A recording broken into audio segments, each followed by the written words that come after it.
Antes de irmos para o próximo relato, se você é novo por aqui, não se esqueça de se inscrever no canal e ativar o sininho para receber as próximas histórias. Sua presença é importante e seu apoio é essencial. Bem, vamos continuar.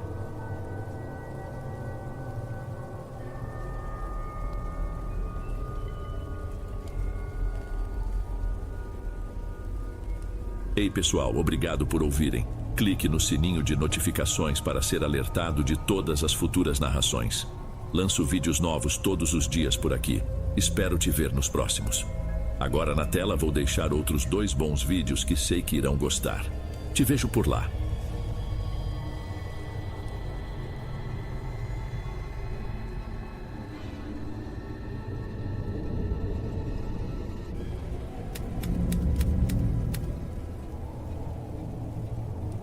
Boa noite, Dom. Meu nome é Leandro. Foi difícil organizar as ideias para contar tudo o que aconteceu comigo há alguns anos, mas sinto que preciso compartilhar. Eu já ouvi relatos estranhos na vida, mas nenhum parecia tão próximo do possível quanto o meu. Por um bom tempo me convenci de que eu estava delirando ou exagerando, que tudo se resumia a um azar temporário. Depois, as coisas foram além. Passei a ter pesadelos, a ver sinais que até hoje não consigo explicar. Mesmo agora sinto que algo me acompanha e escrevo não para assustar ninguém de propósito, mas porque não suporto a culpa que carrego. Eu sempre fui motorista. Desde cedo meu finado pai me ensinou a dirigir. E o meu primeiro emprego de verdade foi aos 19 anos, quando arranjei uma vaga numa transportadora pequena. Éramos em poucos e o salário não era bom, mas para mim parecia o máximo. Eu cresci numa família simples, sem muito estudo. Então, qualquer trabalho fixo era motivo de orgulho. Dirigia caminhões pequenos, fazendo entregas para mercados e lojas de bairro. Aos poucos fui pegando rotas mais longas, indo e voltando por estradas que ligavam diferentes regiões do país. Eu gostava da ideia de viajar, conhecer gente, ver paisagens diferentes. Mas, com o passar do tempo, aquela rotina foi me deixando cansado. O ar-condicionado do veículo não funcionava direito, e eu passava horas no sol, esperando a liberação de cargas, enfrentando bloqueios e estradas esburacadas. Nunca fui de reclamar muito, mas também nunca deixei de me perguntar se aquilo era tudo que eu poderia fazer da vida. Só que eu não tinha formação além do ensino médio. Dirigir era o que eu sabia fazer melhor. Quando cheguei aos 26 anos, resolvi mudar um pouco. Saí da transportadora e fui trabalhar como motorista particular de um pequeno serviço de entregas urbanas. Basicamente, eu fazia entregas de produtos porta a porta, às vezes documentos urgentes, outras vezes encomendas mais pesadas. Não foi a grande virada da minha vida, mas pagava melhor do que antes. Também me deixava com mais tempo livre, já que a maioria das entregas acontecia em horários previsíveis. Esse período durou uns 2 ou 3 anos, até eu voltar a desejar viagens mais longas, um sentimento que eu não conseguia controlar. Foi então que um conhecido chamado Silas me apareceu com uma proposta inesperada.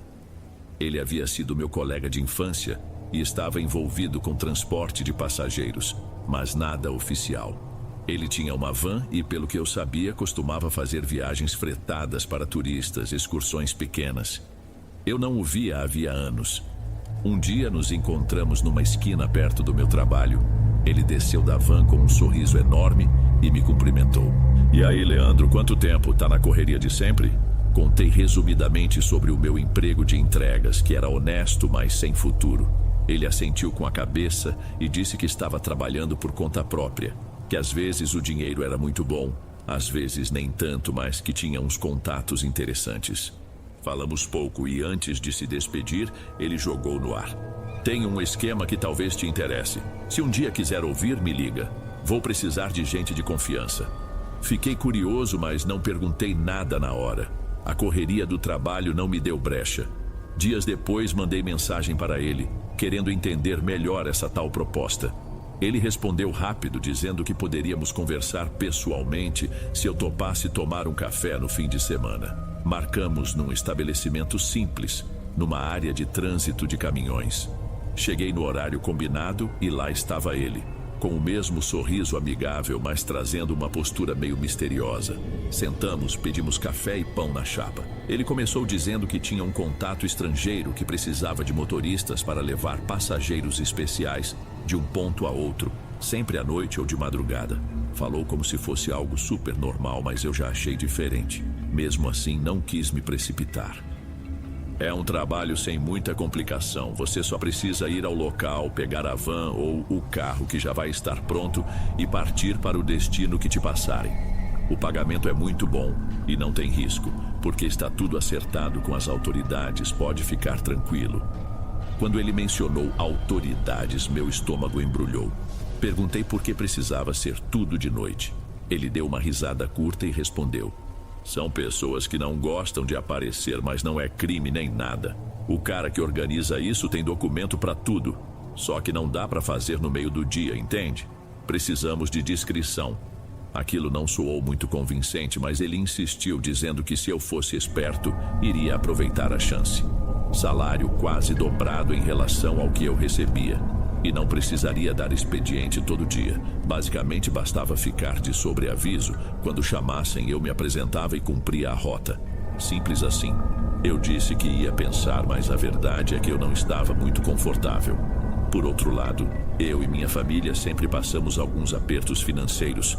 E era tentador imaginar finalmente ter uma graninha sobrando, talvez juntar para comprar um carro próprio ou dar entrada numa casa.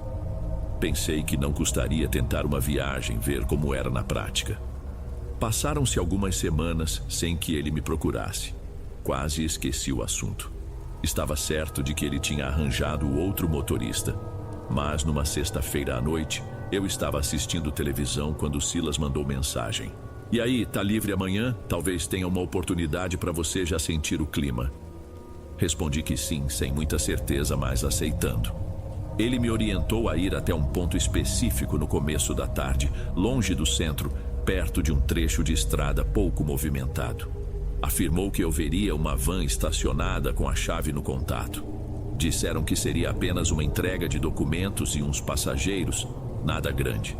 Confesso que senti um calafrio, mas tentei manter a calma.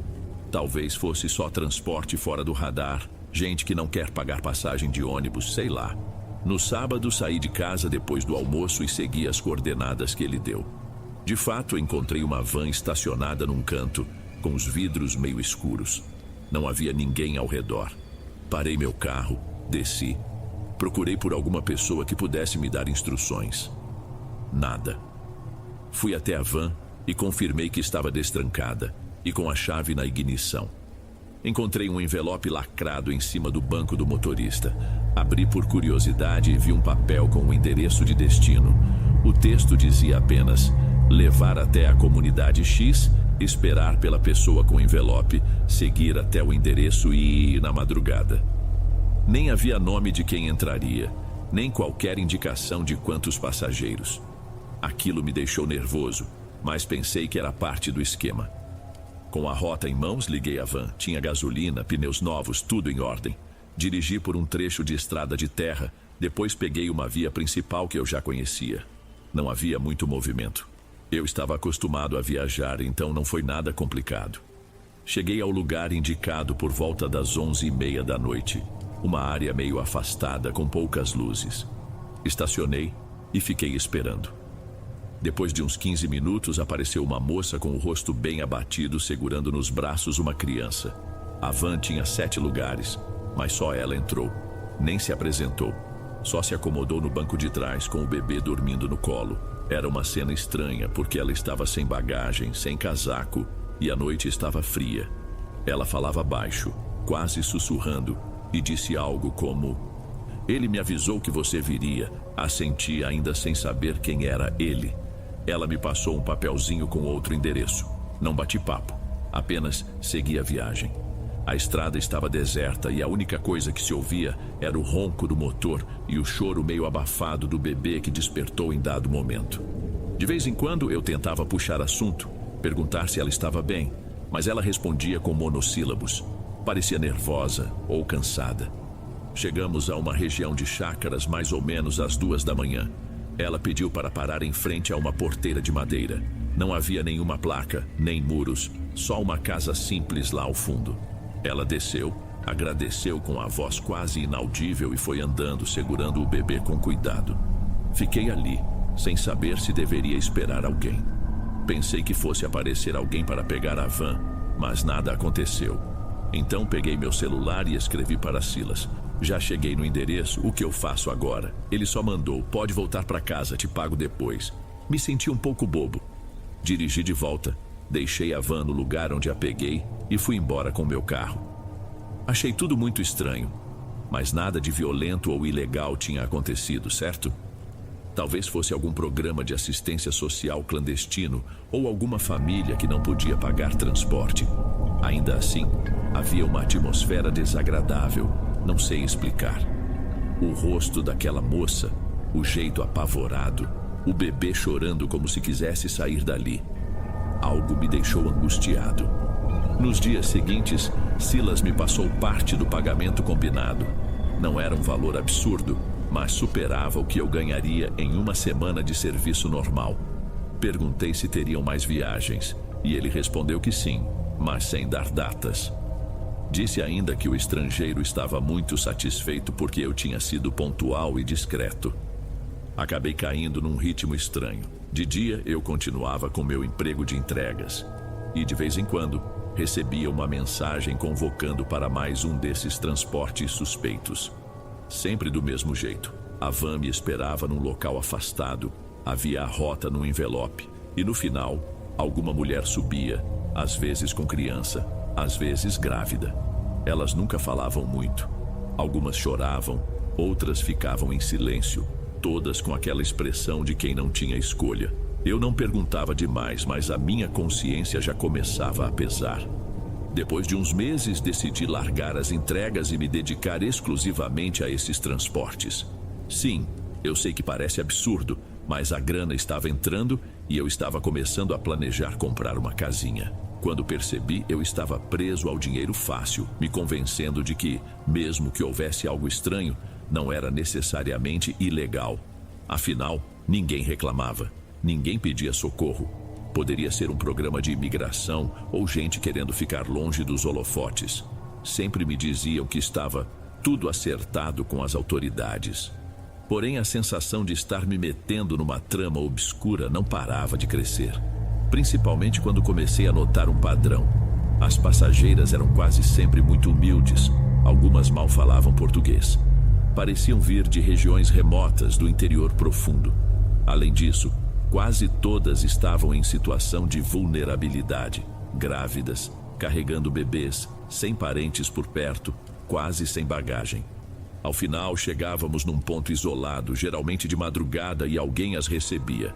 Às vezes aparecia uma mulher loira, muito branca, que falava um português truncado. Outras vezes apareciam dois homens vestidos de jaleco como se fossem médicos, e depois eu era mandado embora sem cerimônias. Comecei a questionar Silas, querendo entender que história era aquela de médicos e rotas clandestinas. Ele se limitava a responder: cada um faz a sua parte e recebe por ela. Não fica pensando demais, senão você vai ficar louco. Se fosse algo perigoso, a gente já tinha visto polícia na nossa cola. Eu tentava me acalmar com essa ideia, mas não conseguia. A desconfiança foi me corroendo. Em uma dessas viagens, peguei um pai com um menino de uns 4 anos. Era a primeira vez que eu transportava um homem. Ele subiu na van com o garoto no colo. O menino tremia, tinha febre, e o pai dizia que ia levá-lo para um hospital grande na capital. Falava com muita esperança, como se fosse finalmente conseguir um tratamento de graça. Ainda disse: o pessoal desse projeto me prometeu que vão cuidar dele, pagar cirurgia, remédio, tudo. Deus abençoe quem faz isso. Minha garganta travou, pois soava bom demais. Fiquei quieto, mas a dúvida me sufocava. Se fosse um programa humanitário, por que não existia divulgação oficial? Por que nada nos jornais, nas rádios? Por que tudo naquela descrição perturbadora? O pior foi quando, meses depois, vi uma postagem na internet sobre desaparecimento de um menino e de seu pai. A foto era antiga, mas eu reconheci o rosto do garoto. Não tinha como ser coincidência. Na notícia, a mãe dizia que eles tinham sido convencidos a viajar para uma suposta oportunidade médica e depois nunca mais retornaram. Senti como se alguém desse um soco no meu estômago. Comecei a suar frio e precisei fechar o navegador. Fiquei horas sentado, repassando mentalmente tudo o que eu tinha feito. Eu sabia que não dava para simplesmente abandonar a função. Tinha medo de que, se eu me afastasse bruscamente, esse tal estrangeiro ou quem quer que fosse o responsável viesse atrás de mim. Afinal, eu tinha informação demais. Eu conhecia as rotas, os veículos, parte do esquema. Ao mesmo tempo, eu não queria continuar levando pessoas para um destino incerto. Cada quilômetro me apertava o peito, me fazia suar. Dormir virou um pesadelo diário. Não adiantava rezar, tentar ver coisas leves na TV ou ouvir música relaxante. A culpa não deixava. Os pesadelos começaram de maneira sutil. Em alguns, eu dirigia sozinho por uma estrada sem fim, sem sinal de placa ou qualquer referência. Eu sabia que precisava chegar em algum lugar, mas não sabia onde. A van estava vazia, mas eu sentia uma respiração que não era minha. Acordava com o coração disparado, mas tentava me convencer de que era só o estresse. Depois as coisas foram ficando mais intensas. Viagens em que eu transportava várias pessoas doentes, todos com rostos pálidos, me encarando em silêncio. Num canto, às vezes eu via um vulto, uma figura comprida, magra que me observava. Não dava para descrever muito bem, só me causava um pavor sem explicação. Uma madrugada, voltando de uma dessas entregas, parei num posto para ir ao banheiro e tomar um café. O frentista estava meio sonolento, o local vazio.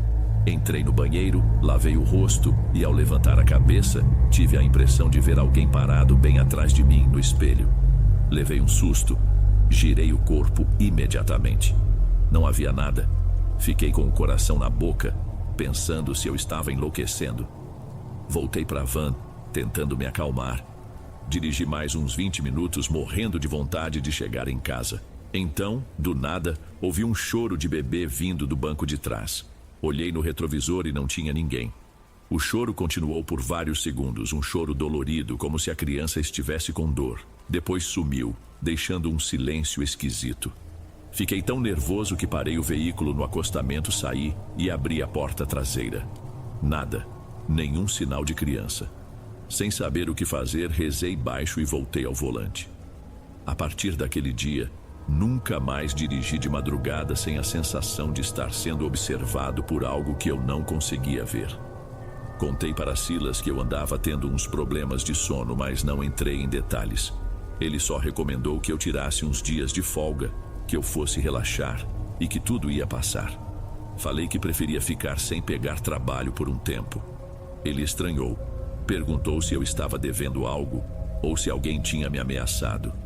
Respondi que não, mas que estava precisando cuidar da minha saúde. Ele hesitou, mas acabou aceitando. Disse que falaria com o pessoal e que me deixaria de sobreaviso se aparecesse algo urgente. Eu agradeci e me afastei. Por algumas semanas fiquei em casa tentando retomar minha vida comum, mas eu não conseguia dormir direito. Cada vez que fechava os olhos, vinha a imagem de gente subindo na van, de bebês doentes, de rostos assustados. Às vezes, eu tinha sonhos em que via uma sala cheia de incubadoras, com recém-nascidos chorando. E ao fundo, aquela figura magra, com pernas que pareciam as de um animal. Era esquisito. Eu não via chifres, não via algo tão claro, mas a forma lembrava a de um bicho, grande, curvado, com braços longos. Parecia emitir um som baixo, quase como um grunhido. Tentei me convencer de que era só um símbolo do meu remorso. Afinal, eu não tinha provas de nada, só suposições. Mas a notícia daquele pai e filho desaparecidos não saía da minha cabeça. Eu também lembrava de uma moça jovem que peguei certa vez, carregando um bebê tão pequeno que mal tinha forças para chorar. Ela dizia que a criança precisava de um remédio especial. No meio do percurso, trocamos algumas palavras. Ela me perguntou se eu já tinha visto algum hospital grande por perto. Eu respondi que não sabia, só estava seguindo as instruções. Ela sorriu e falou: "Acho que vão cuidar de mim e dele. Nunca tive nada na vida, então acredito que agora vai dar certo." A ingenuidade dela me partia o coração. Uma noite acordei sentindo uma presença no quarto. Eu estava suando com a respiração ofegante. Senti um cheiro esquisito, algo como pelo molhado ou couro velho. Abri os olhos e na penumbra achei que vi um vulto próximo do canto do quarto. Congelei. Pensei em acender o abajur ao lado da cama, mas fiquei com medo de que ao fazer isso eu enxergasse alguma coisa indescritível. Não sei quanto tempo fiquei paralisado, mas acabei vencido pelo cansaço e dormi de novo. Na manhã seguinte encontrei o abajur no chão, derrubado, sem lembrar de ter esbarrado nele. Passei o dia calado. Nesse ponto eu já pensava em ir à polícia, mas eu não tinha provas concretas. Só poderia contar o que eu achava, que havia um grupo transportando gente vulnerável, que essas pessoas sumiam depois. Ainda assim, não podia apontar nomes, nem sabia para onde iam de fato. E para piorar, Silas dizia que a polícia estava no bolso do estrangeiro. Provavelmente eu me arriscaria à toa. Mesmo assim, a consciência me mandava fazer algo. Fiquei nesse dilema e enquanto isso não aceitava mais viagens. Eu falava para Silas que estava doente, inventei problemas de saúde. Ele disse que entendia, mas notei que ficou distante comigo. Passei a sobreviver com as economias que juntei e fazendo bicos dirigindo para pessoas conhecidas. Mas a sensação de que algo me perseguia só crescia. Comecei a ver vultos sempre no canto do olho, principalmente de madrugada. Às vezes, eu ouvia vozes baixas, como se estivessem conversando dentro da minha casa. Certa vez, ouvi nitidamente o choro de uma criança, mas era de manhã, com o sol entrando pela janela. Não conseguia explicar. Verifiquei a casa toda. Olhei debaixo da cama, atrás de portas, no quintal. Nada. Em um fim de tarde, decidi visitar um amigo que morava do outro lado da cidade. Queria me distrair, conversar sobre futebol, qualquer coisa para esquecer a paranoia.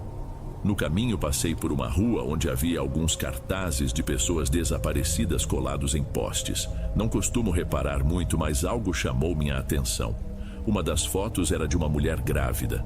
Abaixo, lia-se algo do tipo: se alguém a viu, favor ligar para este número. Parei o carro para olhar mais de perto. Eu a reconheci.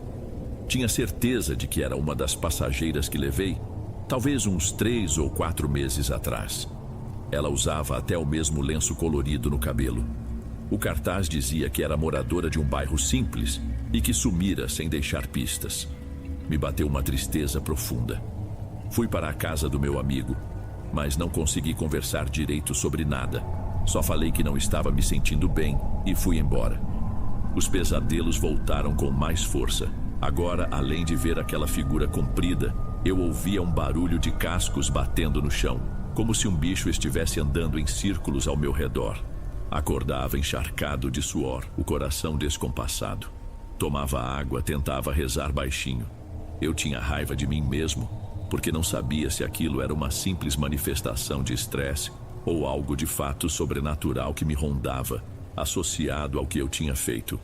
Em outra ocasião, fui chamado às pressas por Silas. Ele disse que precisava muito de mim, que um dos motoristas faltou e o estrangeiro estava furioso. Resisti, mas no fim cedi. Precisava de dinheiro e também temia que eles desconfiassem de mim. Combinei tudo e naquela noite segui para o local designado. Quando entrei na van, percebi que tinha 2 homens sentados nos bancos de trás. Um deles era brasileiro pelo sotaque, e o outro falava português com um leve acento diferente, talvez europeu. Não eram violentos, mas me olhavam de um jeito sério. O brasileiro disse: "Nos leva até aquele ponto que te informaram. Lá, algumas pessoas vão entrar na van. Depois, seguimos para o lugar final." Balancei a cabeça em concordância. Não trocamos mais nenhuma palavra. Chegamos a uma estrada sem iluminação, com vegetação densa dos 2 lados. Paramos perto de uma espécie de entrada de terra. Pouco depois, apareceram 3 mulheres, todas com barriga de grávida. Não vinham juntas, mas chegaram quase ao mesmo tempo, como se estivessem sendo guiadas por alguém que eu não via. 2 mal falavam, a terceira, um pouco mais velha, andava devagar, aparentando dor nas costas. Entraram na van sem dizer nada. Um dos homens fez um gesto para que elas se sentassem no fundo. A mais velha sussurrou algo a ele, que respondeu em voz baixa, mas não entendi. Fiquei uns segundos parado com a chave na mão, pensando se eu deveria arrancar e fugir dali, mas percebi que seria loucura. Então liguei o motor e segui a rota. As mulheres cochichavam algo que eu não compreendia. Em um momento, uma das grávidas perguntou para a outra: "Você tem certeza de que eles não vão nos enganar?" A resposta foi: "Tenho fé que vai dar tudo certo. Disseram que esse doutor é de confiança, que vai arrumar emprego depois do parto." Fechei os olhos por um segundo, tentando ignorar o remorso. Aquela conversa confirmava que elas acreditavam na chance de ter seus bebês bem cuidados e ainda conseguir trabalho. Parecia bom demais. Eu não conseguia acreditar. Depois de muita estrada, chegamos a uma propriedade escondida atrás de um portão alto. Um dos homens me mandou parar ali. Ele desceu, abriu o portão e a van entrou devagar. De longe, vi uma casa grande, mas poucas luzes acesas. Havia um clima tenso, como se ninguém quisesse chamar atenção. As grávidas desceram, acompanhadas pelos dois. Eu fiquei no volante. Esperei uns 10 minutos, ninguém voltava. Nisso começou a bater um desespero. Eu temia que acontecesse alguma coisa horrível lá dentro. Eu só ouvia uns ruídos vindos do interior da casa, talvez vozes abafadas. Tive ímpeto de sair e checar, mas me contive. Não queria me meter e acabar morto num canto, ou sumir sem deixar rastro como tantos outros. Passado esse tempo, o homem brasileiro voltou sozinho e disse: "Pode ir. Amanhã alguém pega a van. Se quiser carona, o outro motorista está lá fora com um carro." Eu neguei, dizendo que tinha meu carro em outro ponto e que preferia ir de táxi. Ele não questionou. Saí tremendo. Voltei a pé até um posto de combustível relativamente perto e chamei um táxi. Passei a viagem inteira calado, olhando pela janela, sentindo uma certeza sufocante de que eu tinha participado de algo monstruoso. Quando cheguei em casa, não consegui dormir. Fiquei sentado no sofá até amanhecer. Na manhã seguinte, comecei a ter febre. Não conseguia comer nada, só bebia água e me sentia enjoado. Parecia que meu corpo estava reagindo a tudo aquilo, como se dissesse: "Chega." Fiquei 2 dias de cama, faltando forças até para atender o celular. Silas ligou algumas vezes, mas eu ignorei. Eu não queria saber de mais nada. Quando me recuperei, tentei arranjar um trabalho normal, mas eu estava sem ânimo. Não passava um dia sem pensar nas pessoas que levei. E como se não bastasse, as visões e pesadelos se intensificaram. Quase todas as noites eu acordava suando com a impressão de que alguém andava pelo corredor da casa. Cheguei a trancar as portas internas, mas não ajudou. O clima era pesado, como se o ar tivesse ficado denso. Uma madrugada, ouvi ruídos no quintal, como se algo raspasse a parede. Abri a janela e, na pouca claridade, achei ver uma silhueta agachada de porte alto que sumiu atrás do muro. Senti um arrepio e fechei a janela na hora, suando. Passei a usar calmantes leves para conseguir dormir, mas os sonhos continuavam. Sonhava com gente desaparecida, com filhos chorando por suas mães. E em muitos sonhos, aquela figura retornava, a tal entidade que se movia como um predador. Nunca a via por completo, mas às vezes distinguia braços compridos e pernas que pareciam deformadas. Parecia emitir um grunhido, como se fosse um animal grande. Eu acordava gritando e demorava a entender onde estava. Em certo ponto, decidi que precisava dar um basta. Pensei em me mudar para outro lugar, sumir e recomeçar a vida. Mas não tinha dinheiro o suficiente para me sustentar em outra cidade por muito tempo. E ainda havia o medo de que, se eu sumisse, eles pudessem me achar. Quando a gente se mete num esquema desses, não é tão simples dar as costas. Poucos dias depois, Silas apareceu na porta da minha casa sem avisar. Minha esposa, na época namorada, ficou assustada porque ele tinha um semblante sério. Eu convidei-o a entrar e ele foi curto e direto. "Olha, o pessoal quer saber por que você não responde mais. Tem gente achando que você pode estar falando demais por aí." Tentei me explicar, disse que estava doente, tendo problemas, não estava em condições de trabalhar nem de fazer nada. Ele suspirou. "Beleza, só espero que esteja sendo sincero. Se descobrir que você foi contar história para alguém, complica. Aquilo soou como uma ameaça. Ele disse que passaria mais tarde para me deixar um dinheiro de uma viagem antiga e foi embora. Minha namorada me perguntou o que estava acontecendo. Eu contei parte da verdade, dizendo que trabalhei com gente suspeita e que agora estava tentando sair sem me envolver mais. Ela ficou preocupada, mas ao mesmo tempo me apoiou. Falou que deveríamos tomar cuidado. Com o passar das semanas, Silas foi parando de me contactar e eu torcia para que me esquecessem. Enquanto isso, as experiências estranhas persistiam. Cheguei a ver de forma mais clara aquela criatura no meio de um pesadelo que parecia real. Eu estava num lugar cheio de árvores secas e troncos retorcidos. Não havia nenhum som de inseto ou vento. Então, no horizonte, surgiu uma silhueta escura. O pesadelo era tão intenso que eu sentia o cheiro de terra úmida. Aquela coisa se aproximou e quando estava perto me pareceu um ser ereto, com as pernas lembrando as patas de algum bicho. Porém o torso era quase humano. Eu não vi um rosto humano, mas notei olhos que brilhavam como se refletissem luz. Acordei gritando, com o peito doendo de tanto pavor. Tentei arranjar forças para denunciar o esquema, mas eu não tinha um pingo de coragem de entrar numa delegacia e expor aquilo. Me assustava a possibilidade de a polícia estar envolvida ou de eu ser taxado de louco. Já tinha escutado boatos de que o grupo contava com o apoio de gente importante. Minha namorada me aconselhou a, pelo menos, avisar anonimamente as pessoas sobre essas promessas falsas de trabalho e de tratamento médico. Então passei a navegar em redes sociais, em grupos e fóruns, tentando alertar. Usava um perfil falso, sem foto, mas as minhas postagens não tinham muito alcance e algumas eram derrubadas. As pessoas comentavam dizendo que eu estava inventando conspirações. Aquilo me desanimava ainda mais. Certa noite tive um sonho apavorante. Eu vi uma sala parecida com um galpão. Havia macas alinhadas e em cada maca uma mulher grávida, algumas chorando, outras parecendo dopadas. No fundo, homens de jaleco mexiam em ferramentas cirúrgicas e anotações, tudo iluminado por lâmpadas brancas. E nos cantos, aquele ser de pernas anormais, encarando cada pessoa. Eu tentei gritar, mas a voz não saía. Acordei chorando com a sensação de ter presenciado um ritual bizarro. Não era só tráfico ou venda de bebês, parecia um sacrifício ou algo pior. Como se aquela coisa monstruosa estivesse lá para garantir que tudo corresse do jeito que eles planejavam. Por um tempo achei que eu estava perdendo a sanidade. Conversava com a minha namorada, hoje minha esposa, e ela tentava me acalmar.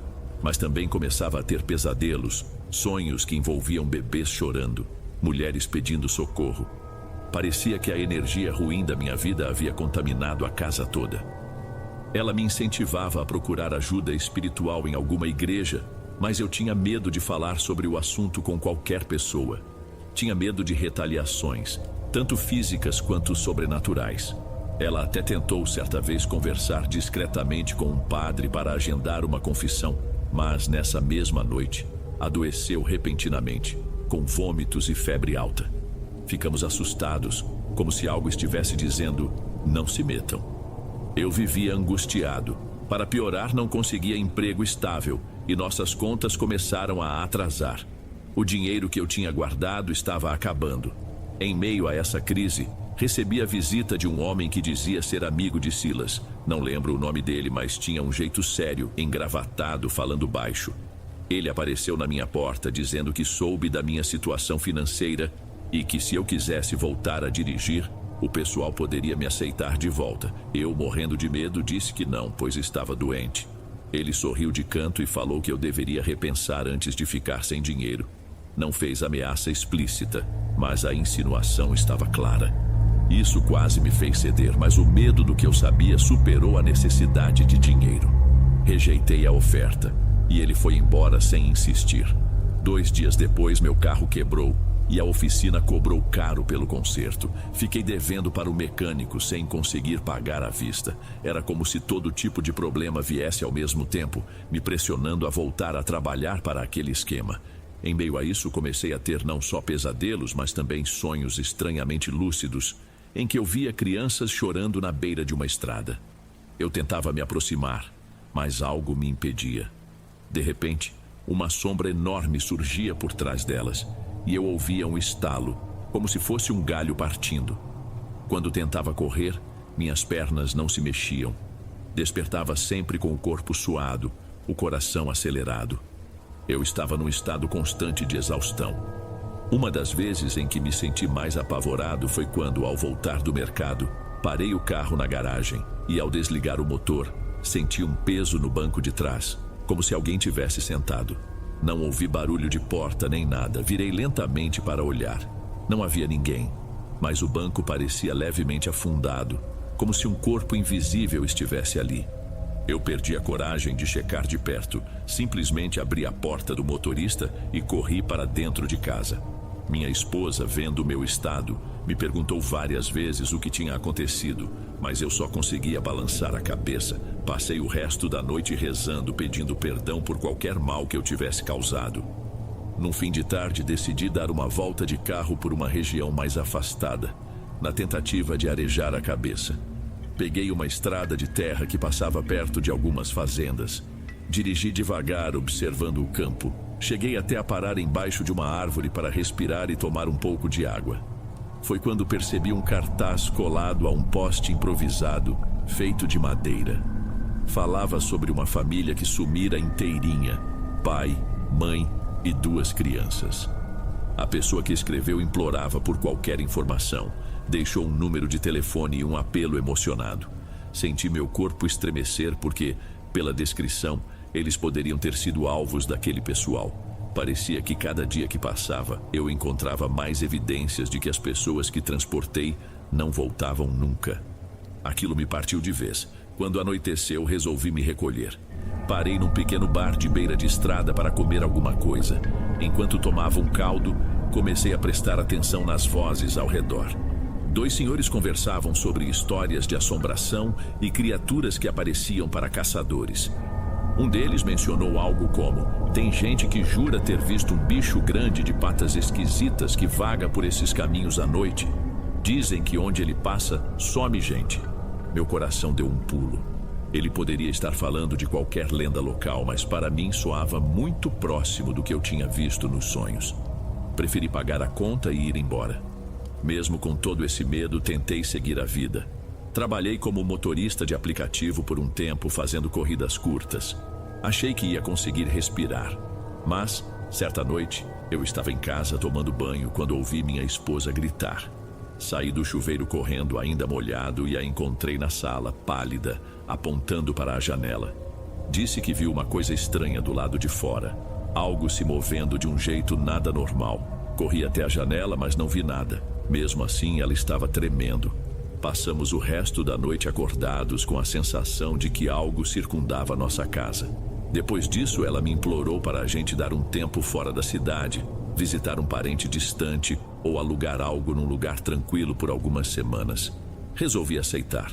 Juntamos o que podíamos e partimos numa sexta-feira à tarde, na esperança de esquecer tudo. Mas parece que quanto mais eu me afastava, mais as lembranças vinham à tona. Na estrada aconteceu uma cena que quase me fez parar o carro de vez. Atravessou à minha frente um animal que parecia um veado, mas se mexia devagar e me olhava fixamente. Fiquei tão perturbado que freiei para não atropelar. Aquilo ficou parado uns instantes, depois saiu andando sem pressa, me encarando com os olhos que pareciam humanos. Minha esposa segurou meu braço, percebendo o meu pânico. Nós nos entreolhamos e ela sussurrou: "Vai, passa logo." Pisei no acelerador, desviando do bicho que não correu, apenas continuou na margem da estrada. Foi impossível não lembrar das imagens do meu sonho. Aquela criatura híbrida. Aquela cena me acompanhou o resto do caminho. Passamos quase uma semana nesse retiro, mas eu não tinha paz. Sonhos agitados, sensações estranhas. Minha esposa até parou de comentar para não me deixar mais nervoso, mas era visível que ela também não conseguia dormir. Quando voltamos, parecia que a casa estava ainda mais fria, mais silenciosa. Tive a impressão de ver marcas de arranhões em uma das paredes externas, como se garras tivessem sido cravadas ali. Fiquei suando, mas decidi não comentar para não assustar ainda mais minha esposa. A rotina seguiu e eu evitava falar com Silas ou qualquer outro do passado. Mas, agora e então, eu sonhava que ele me procurava, dizendo que eu precisava concluir a história, como se houvesse uma pendência minha com aquele grupo. Certo dia recebi um telefonema de número desconhecido. Atendi, e a voz do outro lado era de uma mulher que se apresentou como assessora do contratante estrangeiro. Ela começou falando que lamentava meu afastamento, mas que havia uma entrega importante e que eles precisavam de mim especificamente. Minha primeira reação foi gaguejar, dizendo que não estava em condições de dirigir. Ela ignorou e continuou. Não faça essa desfeita. Todos sabemos que você tem uma dívida de gratidão pelos meses que trabalhou com a gente. Basta mais uma viagem e prometo que liberamos você. Minha garganta secou. Não sei por que ela falava dessa forma. Parecia chantagem. Ela disse que me mandaria um endereço e que eu deveria comparecer naquela noite sem atraso. Antes que eu respondesse, ela desligou. Fiquei paralisado com o celular na mão. Eu não queria ir, mas e se eles viessem atrás de mim? Conversei com minha esposa, ela ficou apavorada, disse para eu fugir. Mas para onde? E eu também temia pelo que fariam com ela ou com meus familiares.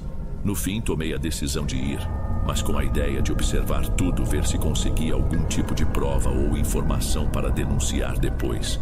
Eu já estava exausto daquela vida de medo.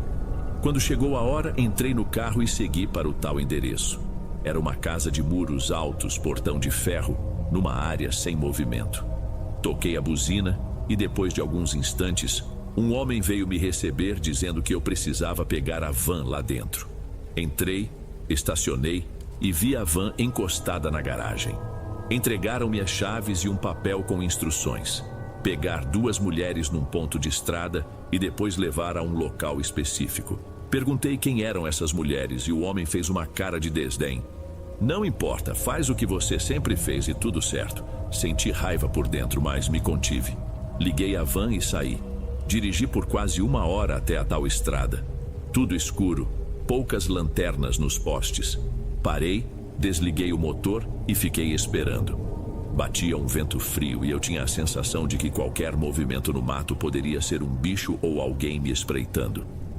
De repente surgiram 2 moças jovens, uma delas com uma barriga enorme de grávida. A outra trazia um bebê pequeno, enrolado num pano. Pareciam com medo, olhando para os lados. Subiram na van sem dizer nada, só se cumprimentaram com um aceno tímido. Assim que fechei a porta, notei que a moça com o bebê estava com um corte na sobrancelha, meio recente, e ela tentava esconder. Segui a rota. De vez em quando, a grávida gemia baixo, talvez sentindo dores. Tentei perguntar se estava tudo bem, mas elas não respondiam nada, só me olhavam com olhos assustados. Depois de uns 40 minutos, paramos num terreno cercado com arame farpado na frente. A porta estava aberta, como se esperando nossa chegada. Iluminei com o farol e vi uma construção rústica lá no fundo. Uma mulher de cabelo claro apareceu vestindo uma roupa branca. Fez sinal para eu entrar com a van. A grávida sussurrou. Tem certeza de que vai dar tudo certo? Não vejo médico nenhum. A loira respondeu em um português marcado por sotaque. Vai, confiem, venham. Eu estava tão angustiado que mal consegui desligar o motor direito. Foi então que percebi uma mancha escura no chão, próximo à entrada. Parecia sangue seco. O meu coração disparou. As jovens não notaram. Elas estavam distraídas com a mulher loira. Abri a porta, dei um passo fora e ouvi um grito abafado de dentro da casa.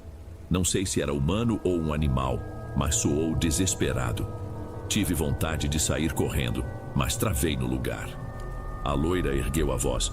Fecha esse portão, agora! Fui até o portão hesitante.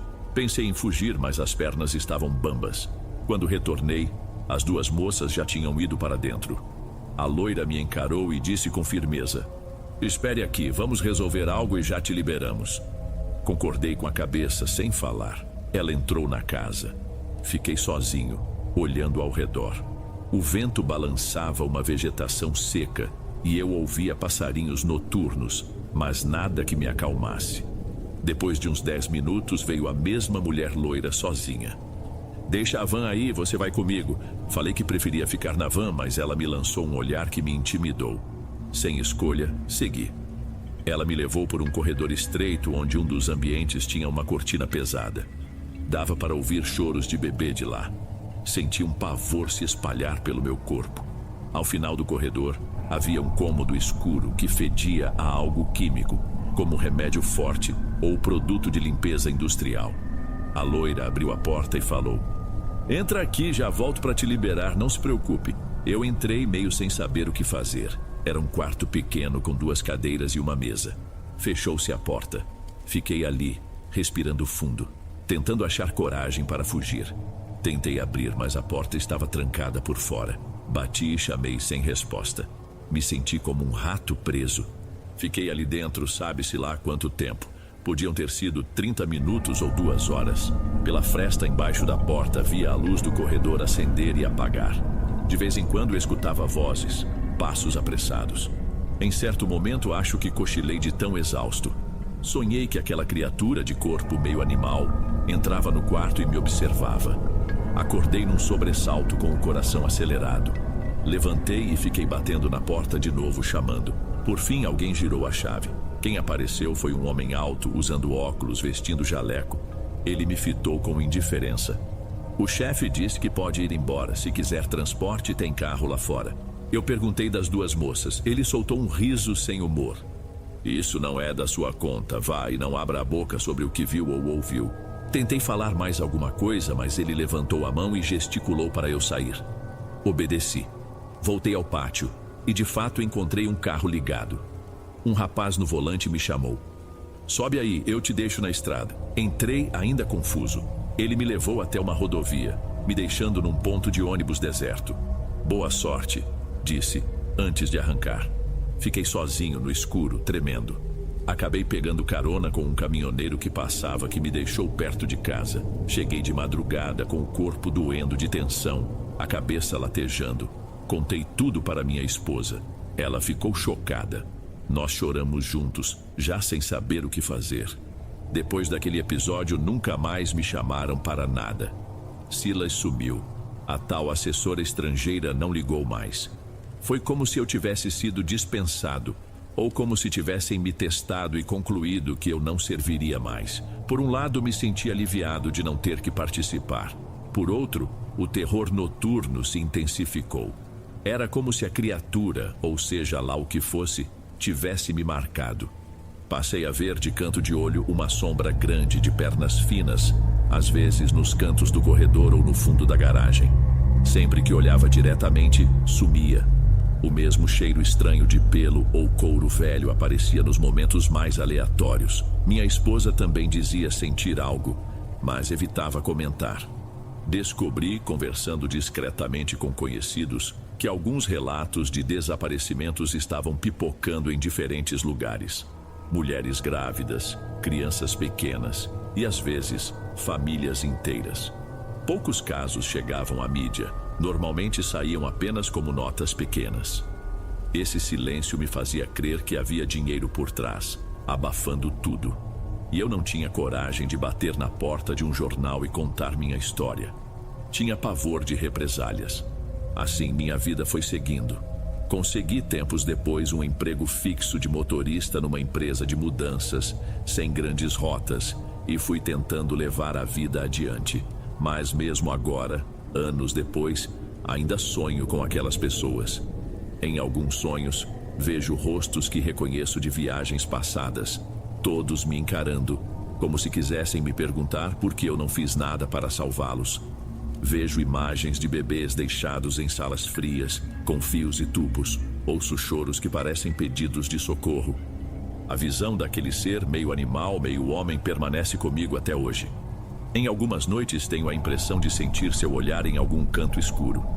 Evito ficar sozinho na rua depois de certo horário. Nunca mais consegui dirigir de madrugada sem me lembrar desses fatos. Sempre que vejo alguma van circulando, sinto um arrepio, pensando que pode ser mais um transporte clandestino levando pessoas inocentes rumo ao desconhecido. Já pensei em relatar tudo às autoridades, mas não há como provar nada. Só tenho meu depoimento e sei que eles devem ter conexões para me desacreditar. Além disso, aquela presença que me atormenta nos sonhos me dá a sensação de que falar seria quebrar um pacto silencioso. É como se estivesse gravado na minha cabeça que, se eu contasse tudo abertamente, pagaria caro ou acabaria levando minha esposa junto no prejuízo. Sei que parece covardia, mas não desejo que ninguém sofra esse tipo de perseguição invisível. O tempo passou e fui tentando reconstruir minha vida. Casei, tive alguns problemas de saúde, mas me recuperei. Mudei de bairro, busquei manter distância de qualquer pessoa que pudesse me ligar àquele esquema. No entanto, não consigo ficar em paz. De vez em quando escuto algum comentário sobre gente que sumiu e meu coração dispara. Me pergunto se ainda estão transportando mulheres, crianças. Me culpo por ter participado, ainda que sem perceber a gravidade no começo. Quando tento explicar minha angústia para alguém sem dar muitos detalhes, a pessoa acha que se trata de paranoia ou delírio. Por isso, resolvi relatar tudo por escrito. É meu jeito de desabafar e, quem sabe, alertar. Pode ser que lendo isso alguém repense essas propostas milagrosas de tratamento médico ou de emprego no exterior para grávidas, porque muitas vezes não existe nada de bom por trás, só escuridão. Sei que minha história é estranha, mas garanto que não tenho motivos para inventá-la. Há dias em que eu sonho estar numa sala vazia e aquela criatura entra, me cerca, me olha por um tempo, depois simplesmente desaparece. Acordo com o corpo dolorido, suado, sentindo um medo que nenhuma palavra descreve. Talvez seja apenas culpa e remorso me castigando. Ou talvez haja algo real que não conhecemos, que se alimenta do sofrimento dessas pessoas. Não sei dizer. É assustador pensar em quanta gente foi enganada e levada a lugares desconhecidos, possivelmente sem volta. Talvez essas pessoas tenham sido usadas em rituais, talvez vendidas, ou sabe-se lá o quê. De qualquer forma, toda vez que vejo notícias de gente desaparecida, sinto que carrego parte dessa tragédia nas minhas costas.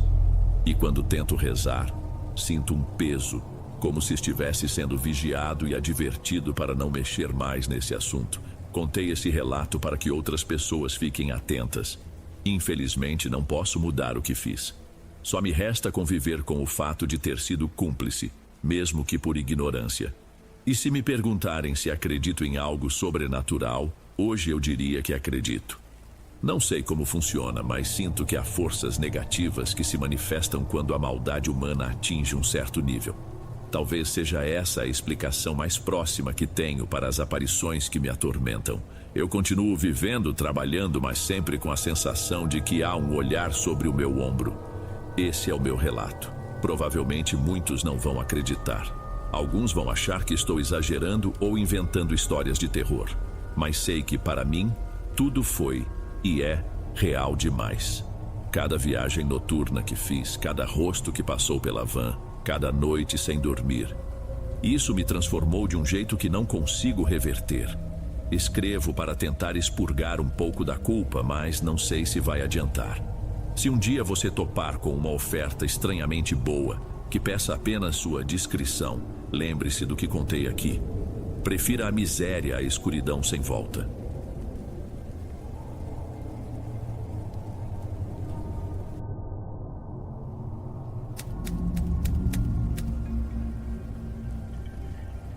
Eu não costumo falar sobre isso com ninguém, mas chegou um ponto em que senti que precisava contar o que aconteceu. Boa noite, Dom. Meu nome é Gustavo. Não sei se alguém vai acreditar em mim, mas parte de mim já não se importa. Só quero colocar em palavras aquilo que vivi, quase como se pudesse me libertar de um peso. Se por acaso você ler até o final, agradeço de coração. Talvez você ache que eu exagerei, ou que minha mente pregou peças. Eu mesmo não tenho certeza de nada, mas vou tentar ser o mais honesto possível.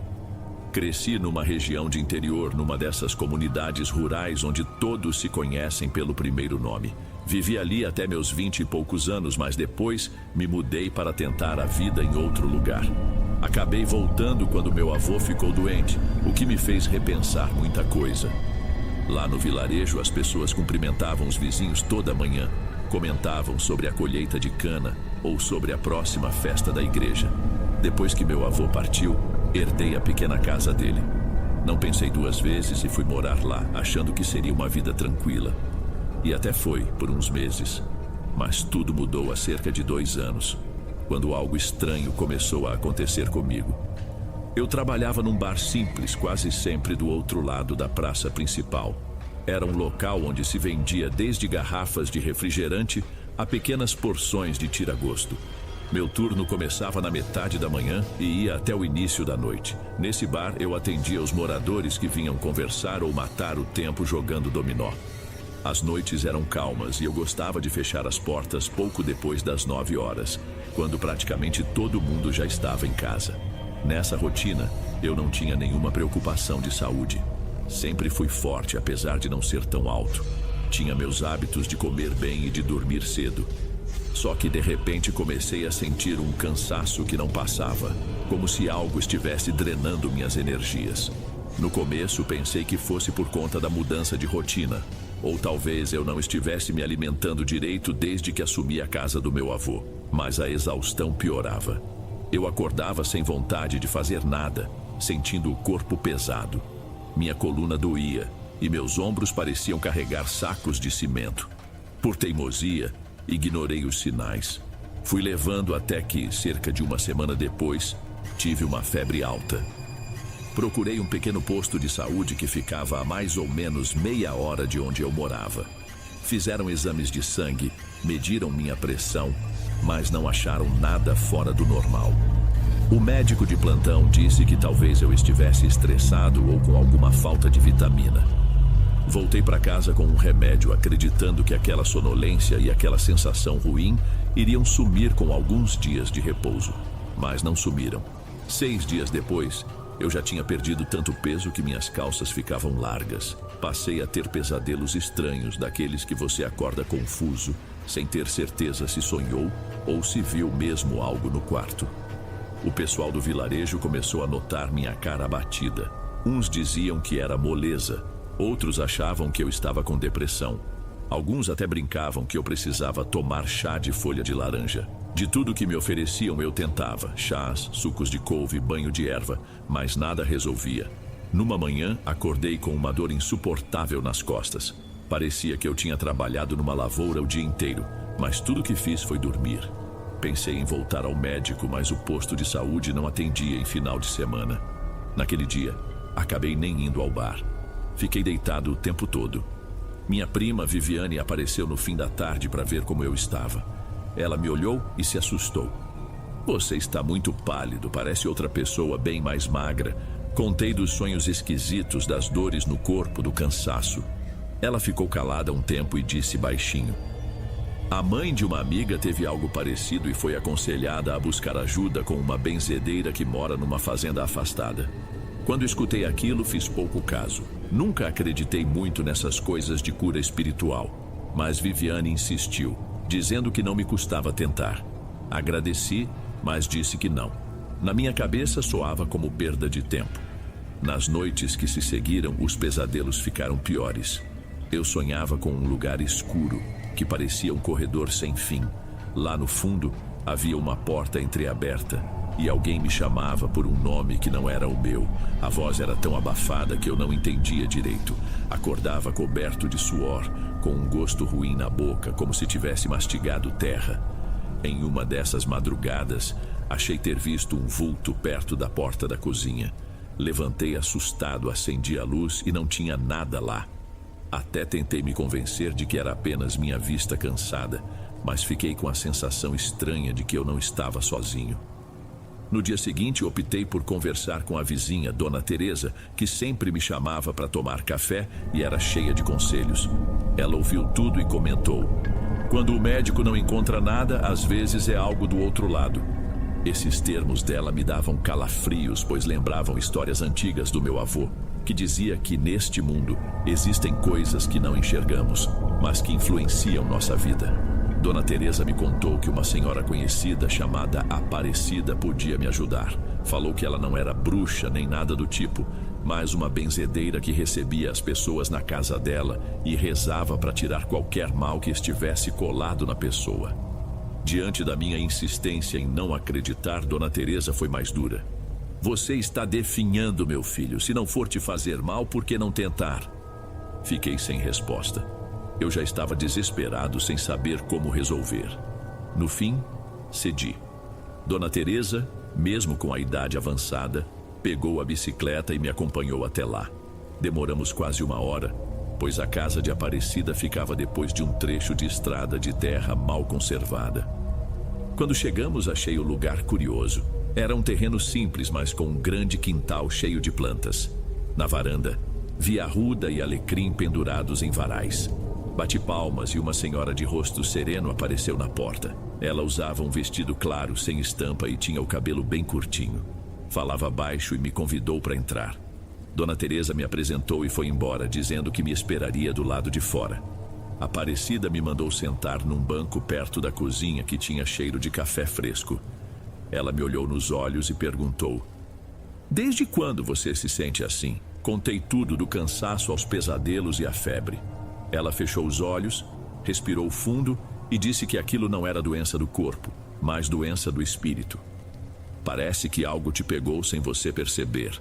Escutei em silêncio, sem saber como reagir.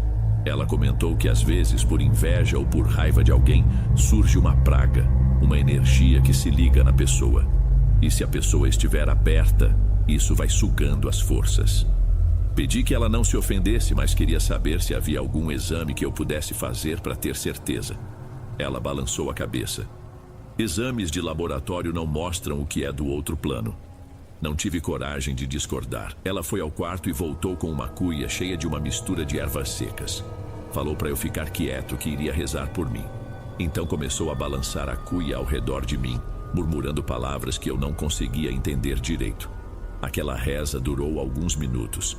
No final, Aparecida parou e disse que eu precisava fazer uma limpeza mais forte, que talvez fosse necessário usar um objeto de proteção. "E que objeto seria esse?" perguntei.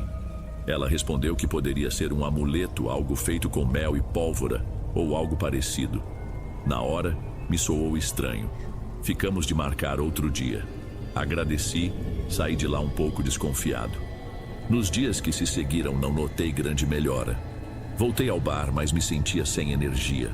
O pior eram as visões que eu achava ter. Um vulto rápido passando pelos cantos, barulhos de algo se arrastando durante a noite. Pensei que a casa velha do meu avô poderia ter algum problema de estrutura, algum animal entrando nos cômodos. Cheguei a espalhar ratoeiras, mas nunca peguei nada. Pelo contrário, as ratoeiras amanheciam desmontadas e num canto diferente de onde eu as tinha colocado. Numa madrugada, ouvi um choro baixinho que parecia vir da sala, mas quando acendi a lâmpada não havia ninguém lá. Minha prima Viviane ficou preocupada e foi comigo até a benzedeira novamente. Dessa vez, a Aparecida foi mais direta. Enquanto eu rezava, percebi uma sombra estranha grudada nas suas costas. Acho que não é só inveja. Pode ser um trabalho mal feito que talvez fosse até para outra pessoa, mas que achou em você uma brecha. Ela sugeriu um ritual de afastamento. Falou que precisava de um objeto pessoal meu, algo que eu usasse todo dia, e também de um animal vivo. Quando disse animal vivo, eu quase caí para trás. Perguntei por quê e ela respondeu que em alguns casos se faz um tipo de oferenda para segurar o mal. A ideia me incomodou, mas eu estava tão perdido que concordei, ainda que meio relutante. Ela marcou para uma tarde de quinta-feira. Quando chegou o dia, peguei minhas coisas e fui sozinho, pois minha prima não podia me acompanhar. Levei um galo que comprei no pequeno mercado local, um bicho de penas escuras, ainda novo. No caminho me veio à mente a lembrança de quanto meu avô gostava de bichos e como ele abominava a ideia de sacrificar qualquer animal em rituais. Quase desisti, mas eu não via outra saída. Na minha cabeça, se aquilo funcionasse, talvez eu me livrasse daquele tormento. Cheguei à casa de Aparecida já com o coração apertado. Ela pediu que eu entrasse nos fundos, onde havia um puxadinho. Abriu um armário de madeira Retirou uma tigela de barro e umas velas de cor roxa. Eu tremia um pouco. Ela acendeu as velas, colocou o sal grosso ao redor da tigela e pediu que eu me sentasse num banquinho de madeira. Senti um cheiro amargo no ar, algo que me lembrava enxofre. Então, ela pegou o galo e me deu uma faca, dizendo que eu precisava tirar uma gota de sangue dele e pingar na tigela. Fiquei em choque. Não tem outro jeito? Perguntei. Ela balançou a cabeça lentamente. É isso ou você pode acabar piorando? Só faça um corte pequeno na asa. Não precisa matar o bicho. A voz dela era firme, sem hesitação. Mesmo contrariado, fiz um pequeno corte e deixei cair algumas gotas de sangue. O galo se debateu, mas não demais. Me senti péssimo. Aparecida pôs uma das mãos no meu ombro e começou a rezar de novo, de olhos fechados. As velas pareciam queimar mais rápido do que o normal, produzindo uma fumaça fina que me deixava tonto. A certa altura, minha visão ficou embaçada. Jurei ter visto algo como um vulto parado na porta, mas não tinha certeza se era gente de verdade ou fruto da minha confusão. Aparecida terminou a reza, pegou o galo e enfaixou o corte, prometendo que cuidaria dele num cercado nos fundos, pois ele ainda era saudável. Ela disse que o ritual estava em andamento, mas que seria preciso repetir por 3 dias seguidos. Assenti, ainda trêmulo, e fui embora. Na volta senti uma leve melhora, como se minhas costas não doessem tanto. Até consegui dormir um pouco melhor naquela noite, só que ainda tive um sonho perturbador. Vi uma caixa de madeira escura, trancada com cadeado, e ouvi alguém me chamando. Só que dessa vez, a voz parecia ser a minha própria voz, mas saindo de outro lugar. Acordei sem entender nada. Na manhã seguinte fui até a casa de Aparecida. Ela me recebeu, fechou as janelas e repetiu o ritual, mas dessa vez não pediu que eu cortasse o galo. Disse que o primeiro sangue já tinha sido oferecido. Vi que o galo continuava lá fora, preso, mas vivo, ciscando num espaço improvisado. Aquilo me deixou menos aflito. Porém, algo me intrigou. Ela usava um pano escuro para cobrir a tigela depois de rezar. Perguntei o que fazia com o sangue, mas ela só respondeu: é contenção de energia, não insisti. Na terceira noite, repeti tudo mais uma vez. Quando acabou, Aparecida me entregou um pequeno objeto embrulhado em tecido cru. Fique com isto. Sempre que sentir o peso voltando, ponha embaixo do seu travesseiro. Perguntei o que era. É um amuleto de defesa. Agradeci. Voltei para casa meio desconfortável, mas tentando me convencer de que estava tudo bem. Chegando lá, coloquei o embrulho na cômoda, sem abrir.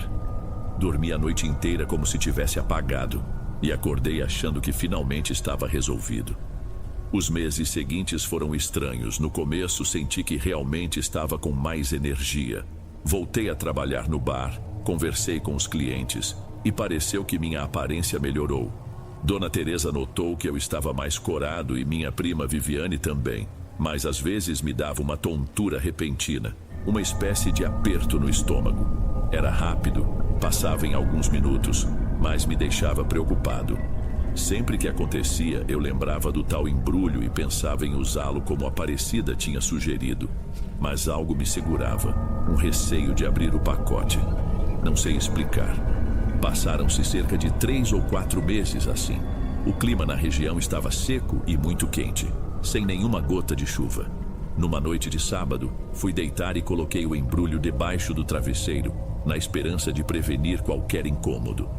Na madrugada tive um sonho esquisito com aquela mesma caixa de madeira que eu vira antes, só que agora ela aparecia aberta. A tampa rangia e dentro dela havia algo que reluzia em vermelho. Acordei com o coração disparado. Minha cabeça doía como se eu estivesse de ressaca. Fui ao banheiro, lavei o rosto e voltei para o quarto. Quando tirei o travesseiro, percebi que o embrulho estava parcialmente aberto, como se alguém tivesse mexido. Vi uma pontinha de metal. Fiquei assustado, mas com curiosidade. Abri tudo e encontrei o que parecia ser uma pequena lâmina velha com o cabo enferrujado. Ela estava envolta em um retalho de pano com uma mancha escura, talvez sangue seco. Aquilo me deu um calafrio. Resolvi deixar o amuleto no mesmo lugar, mas foi difícil voltar a dormir. Na manhã seguinte, liguei para Aparecida perguntando se podia ir até lá. Ela não atendeu. Insisti mais algumas vezes durante o dia e nada. Resolvi aparecer pessoalmente. Andei até a casa dela, mas parecia fechada. Bati palmas, chamei e ninguém veio. Ao olhar pelas frestas da janela, não vi o galo em lugar algum, nem sinal dela. Voltei para casa confuso. Será que ela tinha viajado? Será que estava com medo de algo maior? Aquilo me incomodou, principalmente porque eu sentia que precisava de explicações sobre aquela lâmina estranha. A semana que se seguiu foi tensa. Minha vida parecia normal, mas eu não conseguia tirar da cabeça a ausência de Aparecida. Passei a ter pesadelos em que eu ouvia algo roçar no meu telhado. De vez em quando, acordava suado com a impressão de ter ouvido meu próprio nome sussurrado. Decidi falar disso com minha prima Viviane, mas ela só disse: se você está inseguro, procure outra rezadeira ou algum padre. Foi o que tentei fazer. Fui até a igreja do vilarejo, mesmo não sendo muito religioso. Expliquei brevemente ao sacerdote que andava tendo sonhos ruins, que tinha feito um ritual meio estranho e que estava com medo de ter mexido com algo que não devia. Ele me ouviu sereno e comentou: já vi casos parecidos. Vou rezar por você, mas se o ritual foi forte, pode ser preciso mais do que simples orações. Aquilo me deixou ainda mais aflito. Antes de eu ir embora, ele me deu um frasco de água benta e recomendou que eu a usasse para benzer os cantos da casa, rezando um Pai Nosso. Agradeci, mas no fundo não sabia se isso resolveria. Mesmo assim, na noite daquele mesmo dia, derramei um pouco de água benta em cada canto dos cômodos, fazendo o sinal da cruz do jeito que lembrava. Por um tempo, tive a sensação de que a casa parecia mais leve, talvez pela minha própria esperança. Poucos dias depois, as coisas esquisitas voltaram. Numa tarde, enquanto eu servia um cliente no bar, senti uma dor na nuca, tão forte que me obriguei a sentar. Fechei os olhos e por um instante, vi uma figura nebulosa, como se fosse um reflexo. Quando abri os olhos, ela sumiu. O cliente perguntou se eu estava bem e eu disse que só precisava de um ar. Saí, lavei o rosto e voltei a trabalhar, mas não consegui me concentrar. Naquela noite, no caminho de volta, vi um urubu pousado na beira da estrada, olhando fixamente para mim. Sei que urubus não são raros em área rural, mas a forma como aquele bicho me encarou me deixou inquieto. Cheguei em casa e fui direto para o quarto. Tranquei a porta, comi algo rápido e tentei dormir. Por volta das 2 horas da manhã, ouvi passos lá fora, perto da janela. Levantei para espiar e não vi ninguém, mas o silêncio era estranho. Mesmo com o calor, fechei a janela e fiquei no escuro tentando não fazer barulho. O coração estava disparado. Senti uma presença perto da porta, como se alguém estivesse encostado ali. Esperei alguns minutos até criar coragem para acender a luz. Quando fiz isso, não havia nada. Mas notei que havia algo no chão. Um pequeno pedaço de pano vermelho amarrado com um fio. Parecia ter umas manchas. Peguei aquilo com cuidado e joguei fora. Pensei em usar a água benta de novo, mas estava tão cansado que só consegui cair na cama. No dia seguinte, Dona Teresa passou em frente à minha casa e me viu com olheiras fundas. Tá dormindo direito, menino? Menti dizendo que sim. Não queria preocupar aquela senhora tão gentil. Mas naquela mesma tarde, um acontecimento me deixou sem rumo. Entrei em casa depois de voltar do bar e encontrei a sala toda bagunçada, como se alguém tivesse revirado meus móveis. O armário estava aberto e os copos estavam espalhados no chão. Fiquei nervoso, achei que poderia ter sido um ladrão, mas não fazia sentido, pois não levaram nada de valor. Só deixaram tudo bagunçado e em cima da mesa havia uma marca de mão feita de algo parecido com cinza. Quase caí para trás ao ver isso. Não tive coragem de chamar a polícia local porque soaria absurdo. Pensei, quem invade uma casa e não leva nada, mas deixa uma marca estranha na mesa? Passei a noite na casa de Viviane. Contei a ela, mas não mencionei a marca de mão. Apenas disse que alguém invadiu e revirou tudo. Ela perguntou: você não acha melhor conversar com algum parente nosso que entende dessas coisas? Lembrei do meu tio-avô Olavo, que sempre mexeu com rezas fortes e sabia de histórias antigas do vilarejo. Ele morava num sítio ainda mais afastado, mas resolvi arriscar. Viviane me levou até lá num domingo cedo. Encontramos o tio Olavo cuidando de uma pequena horta. Ele tinha quase 80 anos, mas aparentava ainda ter força para cavar e carpir. Expliquei, meio envergonhado, que andava tendo problemas estranhos. Mencionei levemente o ritual com a benzedeira e perguntei o que ele achava. Ele me encarou sem muita expressão e só disse: coisa braba não se tira sem conta. Demorei a entender e insisti pedindo que ele explicasse melhor. Então ele contou que às vezes a pessoa faz um ritual para se livrar de uma praga, mas cria um acordo que só transfere o mal para outro lugar ou o amarra num objeto. Se o objeto não for destruído, o mal permanece, rondando o dono. Aquilo me deu um estalo. Talvez a lâmina embrulhada fosse esse objeto. Contei para o tio Olavo sobre o tal amuleto. Ele franziu a testa e falou para eu jogar aquilo fora ou queimar. Mas é perigoso porque se queimar do jeito errado, a coisa pode se voltar contra você. O certo é orar antes, desfazer a oferenda. Fiquei gelado, não fazia ideia de como fazer isso. Voltei para casa naquela tarde decidido a me livrar do amuleto. Só que, quando procurei na cômoda, não encontrei mais o embrulho.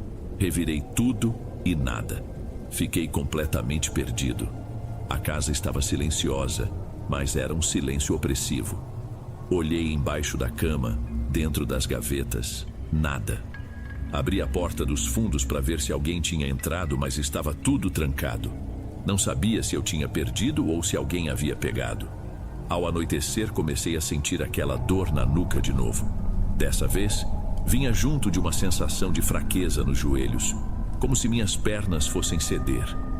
Me arrastei até o sofá e fiquei ali, sem acender as luzes. Dormi naquele canto. No meio da madrugada, ouvi ruídos de batidas leves no telhado. Abri os olhos e, por um segundo, vi um clarão rápido passar na cozinha, como um reflexo de metal. Levantei devagar, tentando fazer o mínimo de barulho, e fui até a cozinha. Toquei o interruptor, mas a luz não acendeu. Tateei a parede até encontrar uma lanterna. Iluminei a pia, o fogão. Nada de anormal, só meus pratos sujos. Quando apontei a lanterna para a porta que dava para o quintal, achei algo estranho. Um frasco de vidro contendo um líquido escuro, apoiado no chão. Parecia ter sido colocado lá de propósito. Peguei o frasco e notei que o líquido era grosso, com um cheiro doce que me causou enjoo. Joguei aquilo fora sem pensar duas vezes e voltei ao sofá. Tentei rezar um Pai Nosso, embora eu não fosse muito religioso. Só lembro de acabar chorando feito criança, sem saber o que fazer. Pela manhã, fui correndo até a casa do tio Olavo de novo. Ele me recebeu na varanda, apontou para uma cadeira e perguntou: achou o embrulho? Respondi que não. Ele ficou em silêncio, depois pediu para eu contar desde o começo como foi o ritual com a Aparecida. Descrevi tudo: o corte no galo, o que ela rezava, as velas roxas, a tigela de barro, o cheiro de enxofre. Ele balançou a cabeça. Isso não é benzimento comum. Tem gente que mistura reza com coisa pesada. Perguntei o que eu podia fazer. Ele me explicou que eu precisaria de ajuda para quebrar a corrente criada. Falou que talvez a própria Aparecida estivesse com medo de algo maior que ela. Comentei que não conseguia encontrá-la. Ele então sugeriu que eu chamasse Dona Teresa e minha prima Viviane para me acompanhar na casa de Aparecida, porque uma pessoa sozinha é mais vulnerável. Marquei com elas 2 dias depois, porque Dona Teresa precisava de tempo para se organizar e Viviane só podia na quarta-feira. Enquanto isso, continuei dormindo mal, tomando sustos com barulhos pela casa. Tive uma noite em que vi nitidamente uma sombra agachada num canto do corredor. Tentei fingir que não vi, mas meu corpo gelou. Fechei a porta do quarto e fiquei horas acordado, sem coragem de sair nem para beber água. No dia seguinte, quase não consegui trabalhar. Finalmente chegou a quarta-feira. Nos juntamos e fomos até a casa de Aparecida. A porta estava fechada, mas sem tranca. Entramos chamando por ela sem resposta.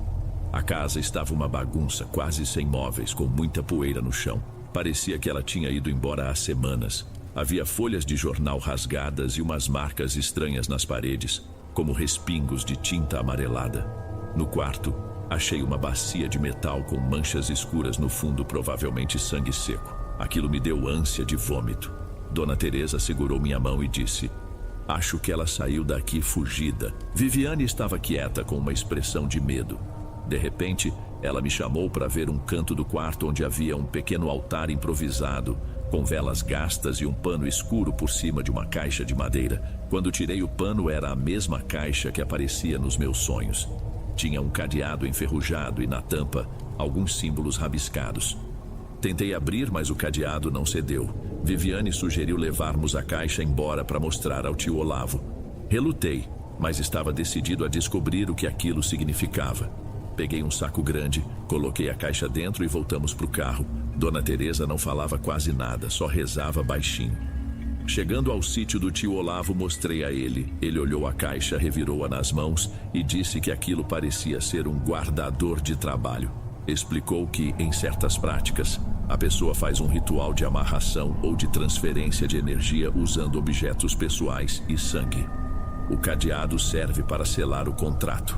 Ele não tinha certeza de como abrir sem desencadear algo pior, mas disse que a única forma de desfazer o que foi feito era abrir de dentro para fora, ou seja, romper o simbolismo do cadeado sem quebrá-lo na marra. Porque esse cadeado foi consagrado ao seu nome. Só você pode romper o selo negando o pacto. Confesso que não entendi tudo, mas ele se prontificou a ajudar. Pediu que voltássemos no dia seguinte à tarde, que tentaria encontrar uns textos antigos de orações e rezas que aprendeu na juventude. Fomos embora e eu levei a caixa comigo, pois ele não queria ficar com o objeto. Dizia que era melhor eu assumir a responsabilidade, já que o problema estava vinculado a mim. Chegando em casa, coloquei a caixa num canto da cozinha e a cobri com um lençol. A noite caiu e eu tive a ideia de tentar abrir o cadeado com um alicate, sem falar para ninguém. Queria resolver tudo de uma vez. Forcei, mas o metal era mais resistente do que parecia. Parei quando senti um calafrio, como se algo me observasse. Me arrependi na hora. Fiquei com medo de ter provocado alguma reação. Mais tarde, enquanto tentava cochilar, ouvi um estrondo na cozinha. Corri para ver o que era. A caixa estava no mesmo lugar, mas o lençol tinha sido atirado longe. Em volta dela, havia um pó branco, como se fosse farinha. O armário ali perto estava aberto e o pacote de farinha que eu guardava lá dentro estava rasgado no chão. Quem fez aquilo? Não sei. Tentei manter a calma, limpei tudo e fui para o quarto. Quase não dormi. Passei o resto da noite acordado, sentado na cama, segurando o frasco de água benta que o padre me deu. Por volta das 3 horas da manhã, achei que ouvi um choro de criança do lado de fora, mas não fui conferir. Ficava repetindo mentalmente que era só minha imaginação. No dia seguinte, deixei de ir para o bar e fui direto para o sítio do tio Olavo. Levei a caixa. Ele nos recebeu na varanda. Eu, Viviane e Dona Teresa também estavam lá. Colocamos a caixa sobre uma mesa de madeira. O tio Olavo acendeu uma vela branca e pôs um copo d'água ao lado, começando a recitar uma prece antiga que misturava trechos do Pai Nosso com outros versos que eu nunca tinha ouvido. Ele pediu que cada um de nós fechasse os olhos e pensasse em algo bom, alguma lembrança positiva que trouxesse paz. Fiz o que ele disse. Lembrei de um dia em que pesquei com meu avô, quando eu era criança. De repente ouvi um estalo. Abri os olhos e vi o cadeado balançando como se alguém tivesse tocado nele. Mas não havia ninguém perto, só nós 4 à mesa. Tremi na hora, mas o tio Olavo fez sinal para continuarmos em silêncio. Depois de uns minutos, ele pegou um pedaço de pano e tentou puxar o cadeado com cuidado. Estava solto, mas ainda fechado, como se a trava estivesse menos firme. Então ele disse: "Agora você vai tocar nesse cadeado e dizer que não quer mais nada do que foi acordado. Diga com fé." Mesmo sem entender direito, fiz o que ele pedia. Encostei a mão e senti que estava quente, o que me assustou. Falei algo como: "Eu renuncio a qualquer pacto ou trabalho que tenha sido feito em meu nome. Não aceito nada que prenda minha energia ou minha vida." Parecia conversa de maluco, mas eu disse cada palavra. Nisso, o cadeado fez um rangido e se abriu sozinho, caindo na mesa. Demos um pulo para trás. Em seguida, abri a tampa da caixa. Lá dentro, havia um pano escuro amarrado com barbante e, ao lado, uma pequena lamparina de metal cheia de manchas avermelhadas. A lamparina parecia ter restos de cera ou sebo dentro. Tive a impressão de reconhecer aquele mesmo pano que a Aparecida usava no ritual. O tio Olavo analisou, pegou a lamparina e colocou sobre a mesa. Provavelmente é aqui que está o sangue do ritual, misturado com alguma erva. É um receptáculo. Se destruirmos do jeito errado, podemos liberar essa coisa ou prendê-la mais em você. Eu estava em choque. Ele e Dona Teresa, no entanto, pareciam saber o que faziam. Ela pegou um pouco de sal grosso, espalhou em volta da lamparina e rezou um trecho de salmo. Viviane me olhava com um misto de medo e curiosidade. Em seguida, o tio Olavo pediu que eu deixasse a caixa aberta ali, enquanto ele preparava uma defumação. Pegou um pote de barro, jogou ervas secas, acendeu e começou a soprar para espalhar a fumaça. O cheiro era forte, quase insuportável, mas aguentei firme. Ele pediu que a gente fosse para o lado de fora, dizendo que, se a fumaça ficasse com cheiro doce, ainda havia esperança. Se cheirasse podre, a situação seria bem pior. Achei o odor meio amargo, mas não exatamente podre, o que me deu uma ponta de alívio. Ficamos fora da casa uns 20 minutos. Depois ele nos chamou. A fumaça tinha baixado, mas o ambiente estava pesado, cheio de um vapor estranho. Ele apontou para a lamparina. Precisamos esvaziá-la no fogo, mas primeiro você deve falar em voz alta que não reconhece esse sangue como parte de nenhum contrato. Fiz isso me sentindo ridículo, mas com uma fé cega de que ajudaria. Quando terminei, ele pegou a lamparina e deixou escorrer o que havia dentro numa brasa que estava numa panela de ferro. O líquido fez um chiado e subiu um cheiro sufocante. Quase vomitei. A lamparina começou a rachar nas bordas, como se o calor a estivesse destruindo. Em dado momento, ela se quebrou ao meio. Naquele instante, uma rajada de vento forte entrou pela porta, derrubando a vela e quase apagando o braseiro. Tio Olavo gritou: "Ninguém corra!" Foi assustador. Num impulso, peguei Dona Teresa pelo braço, enquanto Viviane gritava meu nome. A ventania durou pouco, e então tudo ficou quieto. O cheiro continuava terrível. A lamparina estava em pedaços, e o pano escuro dentro da caixa tinha pegado fogo. O tio Olavo jogou mais sal e deixou queimar. Ficamos ali, suando e tossindo, mas sem desgrudar o olho daquela cena. Quando as chamas se apagaram, ele disse: "Que seja rompido o que foi feito." Dona Teresa repetiu: "E eu também." Viviane permaneceu calada, ainda assustada. Depois desse ritual, me deu uma exaustão tão grande que eu mal conseguia ficar em pé. Eles me deram água, pediram para eu sentar.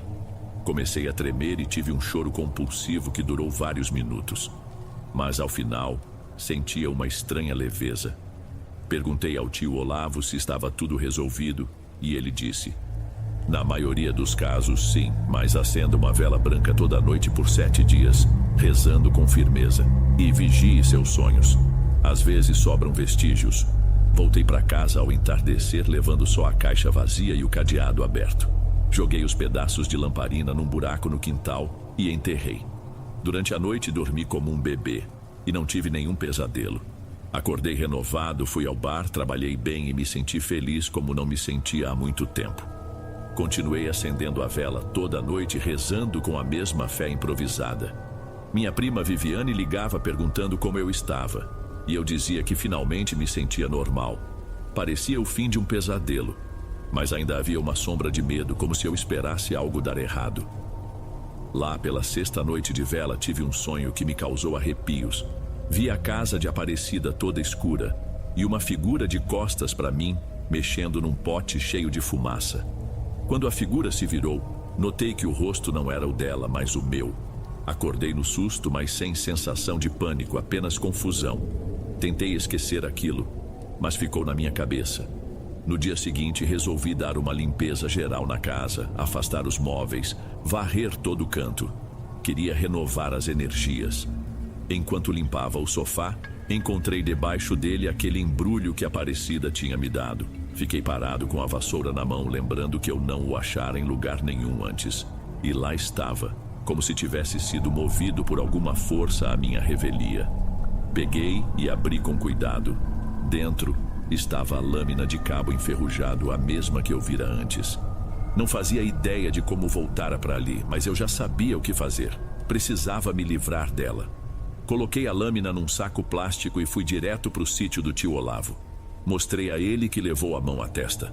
Vamos fazer o mesmo processo de queima. Fomos até o fogão de lenha no quintal, acendemos o fogo, jogamos a lâmina lá dentro junto com um punhado de sal.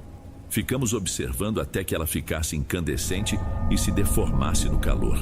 Quando estava vermelha, ele pegou o atiçador e partiu a lâmina em duas. Fechei os olhos, rezando o que lembrava. Houve um estalo forte, uma faísca subiu, quase queimou minha camiseta. Me afastei, assustado. A lâmina ficou ali, se desfazendo nas brasas. Tio Olavo afirmou que se ainda restava alguma ligação, aquilo romperia de vez. Depois disso, voltei para casa e continuei minha vida. Fui retomando o ritmo, me alimentando bem, parando de ter febres e pesadelos. Durante cerca de um mês, não tive mais nenhum incidente. Passei a cuidar do jardim que meu avô tinha, plantei umas mudas novas e até reformei o quarto. Pensei em como era estranho ter passado por tudo aquilo. Era como um pesadelo distante, mas real. Então, um certo dia, recebi a notícia de que alguém tinha visto Aparecida numa cidade muito longe dali, vivendo de favor numa casa velha. Não fui atrás. Preferi seguir meu caminho. Senti raiva por um tempo, mas depois só senti pena. Talvez ela realmente acreditasse que estava me ajudando e acabou se envolvendo com algo mais pesado. Não sei. Nunca a reencontrei. De lá pra cá, não posso dizer que minha vida voltou a ser perfeita. De vez em quando, tenho uns sonhos perturbadores. Às vezes, sinto um arrepio na nuca, mas não como antes.